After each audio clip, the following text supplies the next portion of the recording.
இந்த நாடாளுமன்றத்தில் உச்சரிக்கவே முடியாத இடத்திற்கு அவர்கள் மாற்றப்பட்டிருக்கிறார்கள். அந்த சொல்லின் பெயர் அயோத்தி.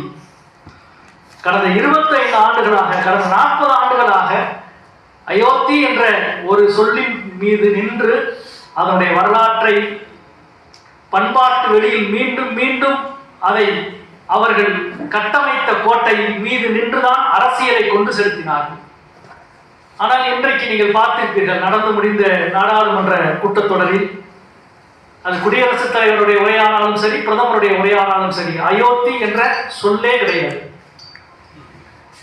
எந்த கத்தியால் அவர்கள் 40 ஆண்டுகள் இந்தியாவினுடைய ஒற்றுமையை, இந்திய மக்களினுடைய ஒருமித்த உணர்வை மீண்டும் மீண்டும் குத்தி கிழித்தார்களோ அந்த கத்தியை உருகி இந்தியாவின் பலமிக்க வாளாக அந்த கத்தியை இன்றைக்கு இந்திய மக்கள் உயர்த்தி பிடித்து